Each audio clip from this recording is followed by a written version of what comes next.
রে হো পাহে রঞ্জিত কঙ্কন এগো এক কুণ্ডল বাঁশি শুনে কি হলো মা কোন গোপী একে নয়নে কাজল আরেকটি নয়নে পড়ার সময় পেল না কোন গোপী এক পরনে কুণ্ডল পড়িল আরেকটি পরনে পড়ার সময় পেল না কোন গোপী এক হস্তে কঙ্কন পড়িল আরেকটি হস্তে পড়ার সময় পেল না কোন গোপী এক চরণে পড়ে পড়িল আরেকটি চরণে পড়ার সময় পেল না কোন গোপী ছোট ছোট শেষে ভদ্র বলে নিয়ে দগ্ধ পানে করাচ্ছে হেন কালে ধ্বনি এসে যখন ধ্বনির কানে বাজিল চমক লেগে গোপীর মাথাতে ঘুরে গিয়ে কোন থেকে শিশুপুত্র মাটিতে ফেলে দিয়ে গোপী আমার গভীর অরণ্যের দিকে ধাবিত হল আবার কোন গোপী স্বামী বলে নিদ্রিত ছিল সেও তো স্বামী সজ্জা ছেড়ে গভীর অরণ্যের দিকে চলে যাচ্ছে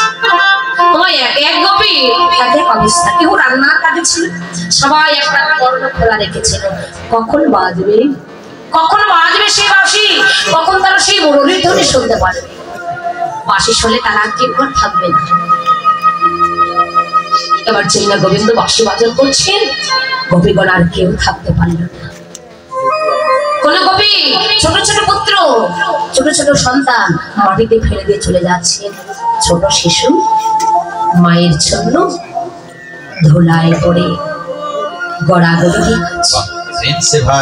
চীনা মা চলছে পিছন থেকে মায়ের শাড়ির অঞ্চলটা টেনে ধরেছে মা মা মাগো কোথায় চলেছ মা ওমা কোথায় চলেছে যেও না মা কোথায় চলেছে আমাদের ফেলে দিয়ে চলে যাচ্ছে কোথায় আমাদের সঙ্গে করে নিয়ে চলো অমন করে মাটিতে কেন ফেলে দিয়ে চলে যাচ্ছে তুমি কি জানো না এই জগতে মায়ের মতো ধন মায়ের মতো মায়ের মতো আপন মায়ের মতো দরদি জগতে আর কেউ হয় না কোথায় চলেছ সঙ্গে করে নিয়ে চলো মাটিতে ফেলে দিয়ে চলে যাও না আমরা যে বড্ড একা হয়ে যাবো আমরা যে অনাথ হয়ে যাব জগতে যেজন মাতৃধন হারিয়েছে একমাত্র তারাই জানে মা হারানোর বেদন যারা হারায়নি তারা কি করে জানবে কি করে বুঝবে ছোট শিশু মায়ের জন্য কাজ প্রমাণ করবে আপনাকে বলে যদি কারো সন্তান থেকে কিছুক্ষণের জন্য কোথাও যাবেন সন্তানকে রেখে সন্তান কাঁদে না মায়ের জন্য কাঁদে তো তখন মায়ের কেমন লাগে গোপী আমার বলছে খোকারে কাঁদিস শোনো দেখ আমার নাম ধরে বাঁশি বাজানো করছে একবার আমায় যেতে মায়ার জলে বাঁধিস রে বাবা কেন মায়ার জলে আমায় বাঁধছিস একবার আমায় যেতে দে ফোন করে মামা বলে না কেঁদে যদি পারিস একেবারে কৃষ্ণ কৃষ্ণ বলে কেঁদে তোর যে কৃষ্ণ কৃপা হয়ে যাবে কিন্তু ছোট শিশু এত জ্ঞান ভেবে কি হয়েছে এত কিছু বোঝে না শুধু মায়ের জন্য কাঁদছে মাগো হে জগতে মায়ের মতো দরদি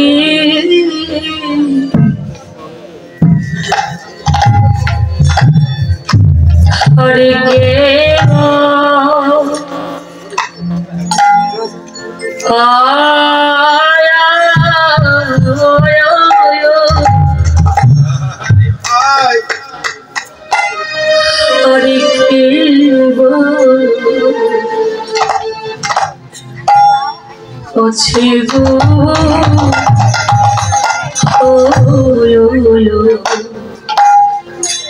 গোবিন্দ জগতে মায়ের মতো দরদি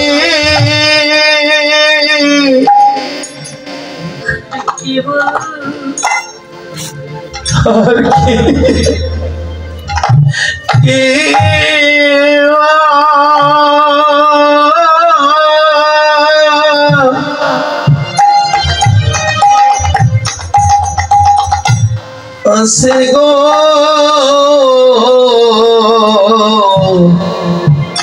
গোবিন্দ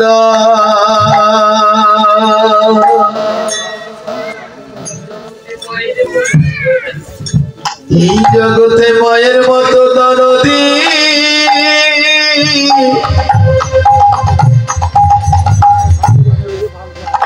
আর কে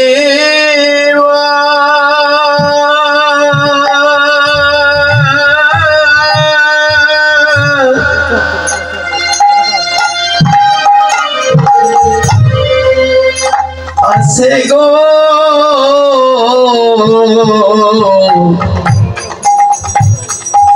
গোবিন্দ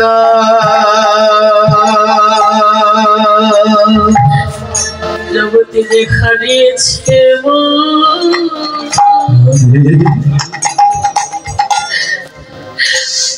ব্যথা শুধু তারা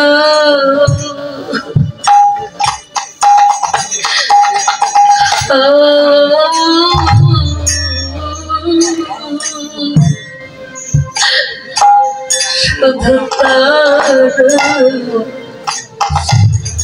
বোঝে গো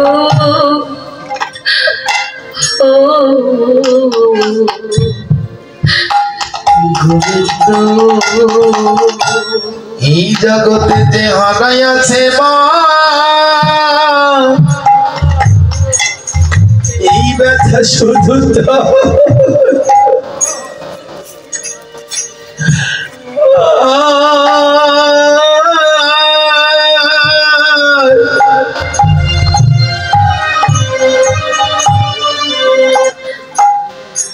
বোঝে গো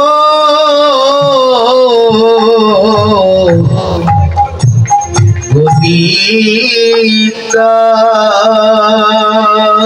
শুনতে মাতৃহার সন্তান জড় তারা যে পথে পথে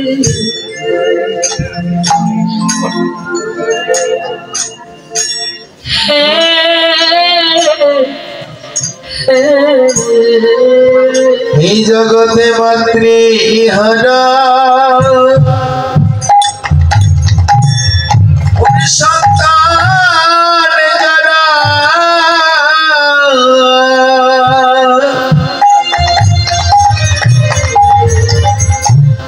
তারা তো পথে পথে ঘুরে রে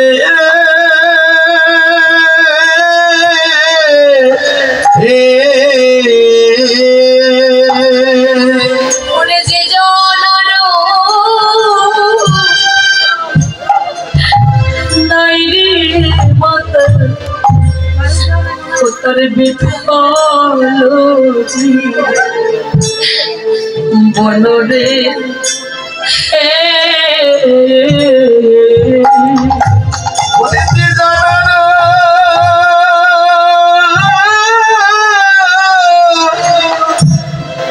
ওরে নাই রে মাতা ও তার বিফল গো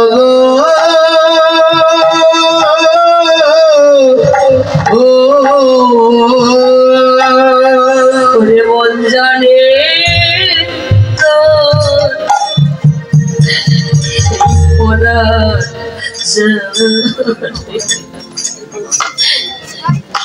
সেই বোঝে দুঃখে ভরা গো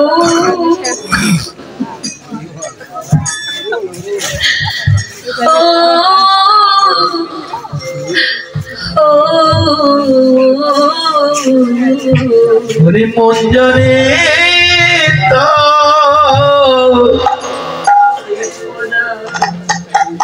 আকুল পরা জানে ওরে সেই বোঝে দুঃখে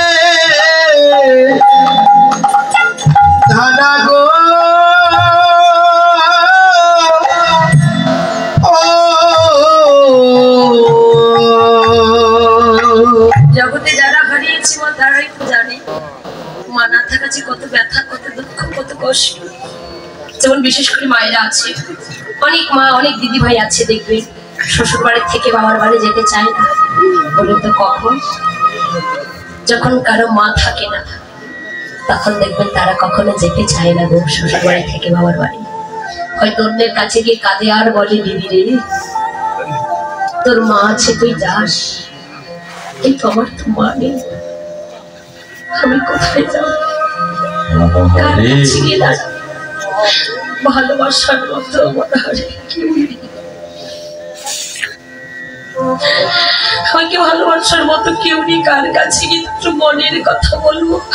কার কাছে গিয়ে ভালোবাসার কথা বলবো?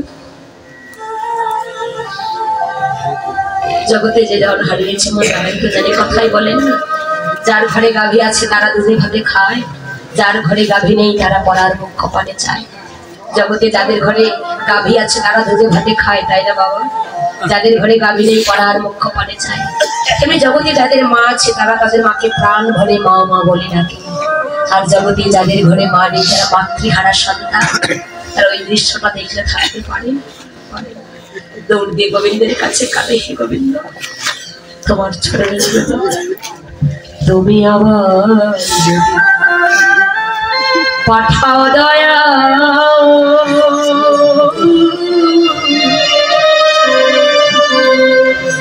দয়ালি ভবস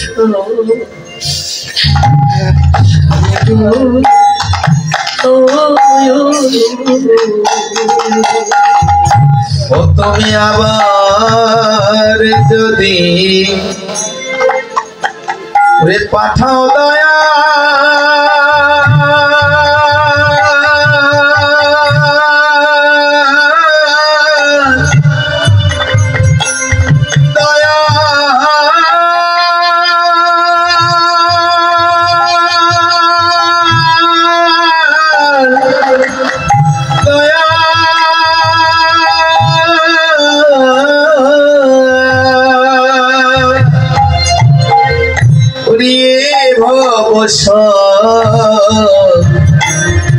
শরীরে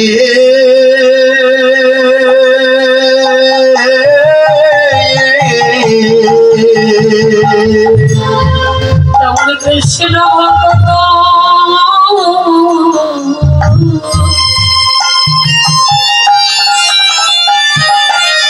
মায়ের গর্ভে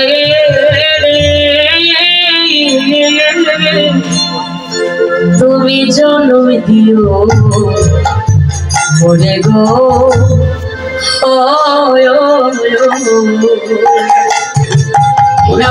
কৃষ্ণ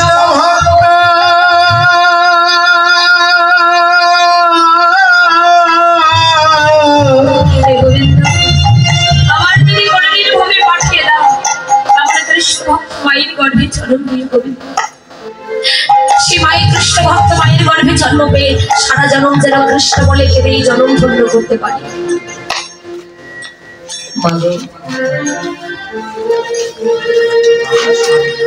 যে মা 10 মাস 10 দিন গর্ভে রেখে প্রসবের জ্বালা যন্ত্রণা সহ্য করে কত কষ্ট করে আমাদের প্রসব করলেন, জন্ম দিলেন, খেয়ে না খেয়ে মানুষের মতো মানুষ করলেন, সেই মাকে সেই বাবাকে কতজন ভালোবাসে। বর্তমান দিনে এখন পরিবার বেশি হয়ে গেছে, তাই না? স্বামী সন্তান স্ত্রী নিয়ে তাদের সংসার, যে পিতামাতার জন্য পৃথিবীর আলো দেখতে পেলাম সেই পিতামাতাকে ভালোবাসে না। বর্তমানে পিতামাতার স্থান বৃদ্ধাশ্রমে, পথে ঘাটে, বন জঙ্গলে। কেন এমন করুণ পরিস্থিতি কেন হচ্ছে মা? একদিন তো আমিও মা হবো, একদিন তো আমিও বাবা হব।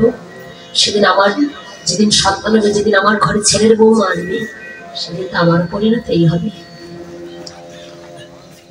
একটা মা হলো একটি কলসী সমতুল্য।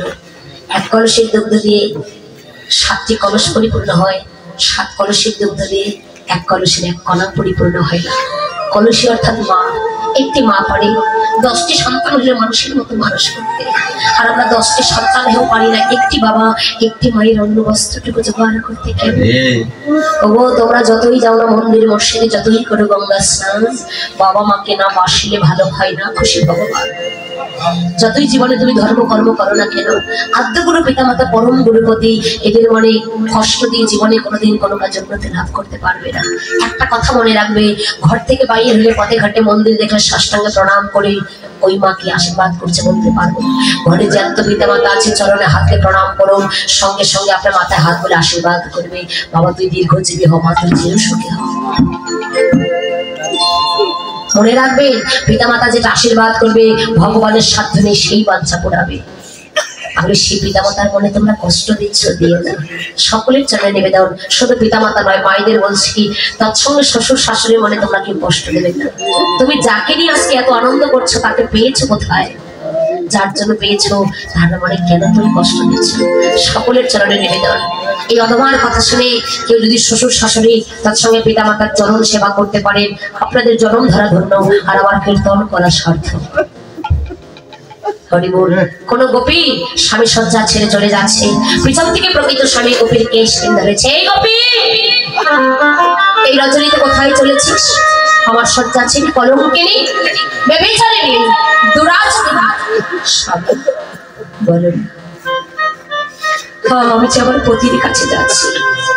কলঙ্কিনী, আমি ব্যতীত তোর আরো পতি আছে, উনি তোর পিতা অগ্নির সাক্ষী রেখে আমার হাতে তোকে সম্প্রদান করেছে, সেদিন থেকে সমস্ত কিছু দায় দায়িত্ব আমার, আর তুই বলছিস তোর পতি আছে। কলঙ্কিনী স্বামী বলেন, আমি যে পতির কথা বলছি সে তো আমার একার পতি, সে যে আমার পতি, সে যে তোমার, সে যে হলো এই জগতে জীবে না, সেই পরম পতি আমার নাম। ওই যে দেখো আমার পরম পতি আমার হাত ছিঁড়ে বাঁশি বাজাতে করে ডাকছে। কি বলছিস? সেই পতির কাছে যাবে? স্বামী তুমি তো হলে আমার দেহপতি, দুদিনের খেলার সাথী, কিন্তু আমার পরম পতি যে গোবিন্দ আছে। কলঙ্কিনী, আমি তোর দেহপতি দেহ স্বামী বেশ, যদি তোর দেহ স্বামী হয়ে থাকে, প্রকৃত জাগতিক জগতের স্বামী তো বাবা। পিছন থেকে গোপীর কেশ টেনে ধরে আবদ্ধ ঘরে দরজা দিয়ে বলছে, যাও দেখি এই দেহটা রেখে মন নিয়ে প্রাণ নিয়ে যা তুই তোর পরম প্রতি গোবিন্দের কাছে। গোপী আমার আবদ্ধ ঘর থেকে দ্বারপ্রহরী মধুসূদনকে স্মরণ করছেন, হে বিবন্ধঞ্জন, রেখো প্রকৃত স্বামীর ঘরে এই দেহটা রেখে মন নিয়ে প্রাণ নিয়ে চলো পরম প্রতি গোবিন্দের কাছে। মাগো, জাগতিক জগতের স্বামী জাগতিক জগতের ঘরের দরজা বন্ধ করে দিয়েছেন তাতে কি, কিন্তু গোপীর যে হৃদয় দরজার কপাটটা খোলা ছিল, জগতে কেউ হৃদয় দরজার খুলে দিয়ে আমার গোবিন্দকে ডাকে, হৃদয় দরজার কপাট খুলে দিয়ে গোবিন্দকে ডাকি, গোবিন্দকে আনন্দে থাকতে পারে। গোবিন্দ ধরে থাকতে পারে।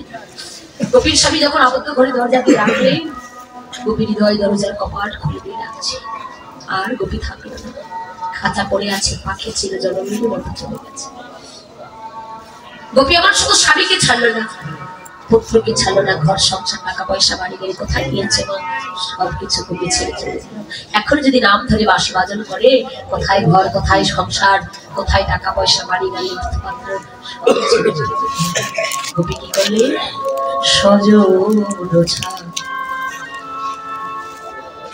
ছাড়িয়া গোপী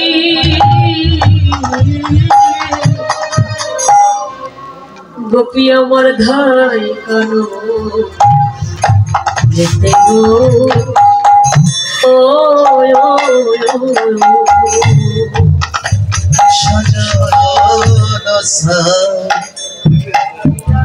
ছাড়িয়া গোপী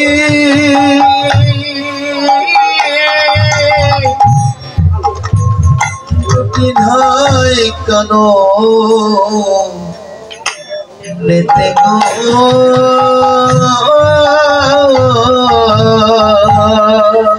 গোপলের শীর্ষ ফেলিয়া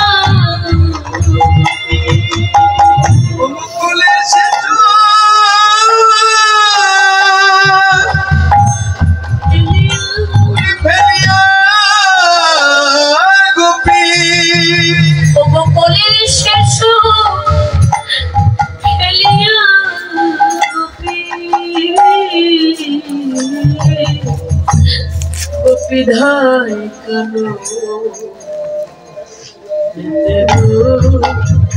ও স্বামী সন্তান সবাইকে ছাড়লে কোলের শিশু ফেলে গোপী চলে গেল। কিছুক্ষণ পর গোপীর স্বামী ঘরের দরজাটা খুলে দেখতে পেল গোপীর খাঁচা পড়ে আছে। পাখি ছিল জনমের মতো বিদায় নিয়ে গেছে। গোপীর স্বামী গোপীর দেহ খাঁচা ধরে বলছে, গোপীরে তুমি এত ভক্তিটা তো আমার জানা ছিল। আমি যে বড় অপরাধ করেছি, আমি যে তোর কাছে বড় ভুল করেছি। মহাজন বললেন, গো জানো জানো কৃষ্ণ প্রেমে এই কি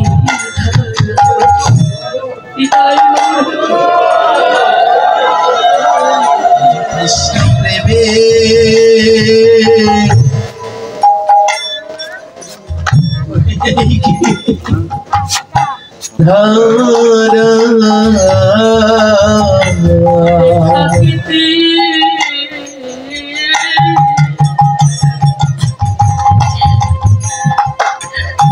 ঘরে থাকিতে পারে না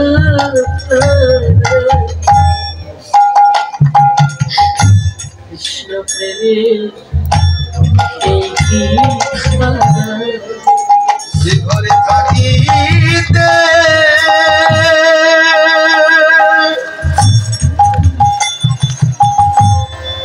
ঘরে থাকিতে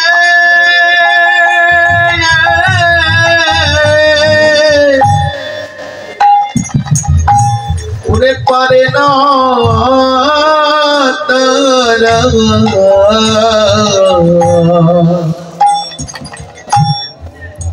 দেখো কৃষ্ণ প্রেমে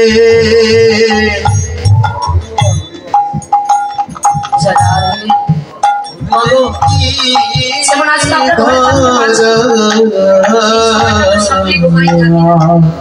আজকে দিনে কেউ ঘুমাতে পারছে না, ঘর থেকে সকলে ছুটে এসে বসে আছে। মহাজন বলেন, কৃষ্ণ প্রেমের তেমনই ধারা হয়। গোপীগঞ্জ চলে গেল, যেতে যেতে আসলা শেষের পথে ওই যে প্রকৃত স্বামীর হাতে ধরা পড়ে গেছে। অনেক বিলম্ব হয়ে গেছে। গোবিন্দ বলছে, কেন এসেছে? যাও গো, চলে যাও। কাঁদছে, তোমার জন্য কুল হারালাম, তোমার জন্য মান হারালাম, স্বামীর সন্তান সংসার সবকিছু পরিত্যাগ করে তোমার পানে এলাম। গোবিন্দ, এখন তুমি কেনা বলছো চলে যাও? বলে, কোথায় যাও? আমার কিন্তু যাওয়ার মতো কোনো জায়গা নেই। গোবিন্দে বদনকে লক্ষ্য করে বলছে, গোবিন্দের বদন তোমার কি দয়া হয় না? এই গোবিন্দের বদন তোমার কি একটু কৃপা হয় না? গোপী আমার আকুল খাতার পাথারে বেসে গিয়ে গোবিন্দের শ্রীচরণকে লক্ষ্য করে বলছে, এই গোবিন্দের শ্রীচরণ, শুনেছি এই জগতে সমস্ত কিছু মুক্তির উপায় নাকি তোমার শ্রীচরণ। বলো গোবিন্দ, বলো এখন আমরা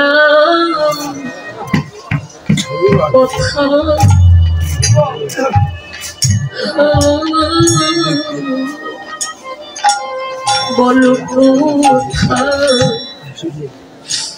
যাব গো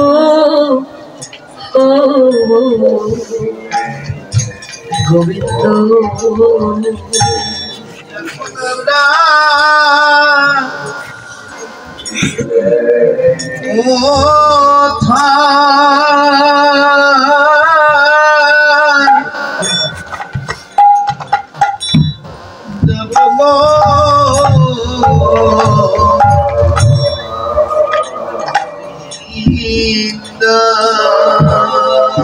বলিয়া রাবণে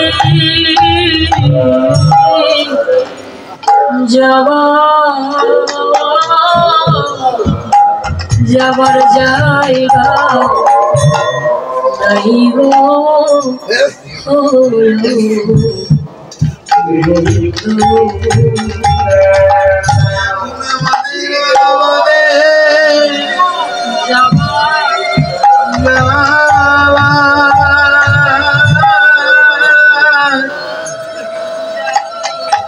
জায়গা নাই গো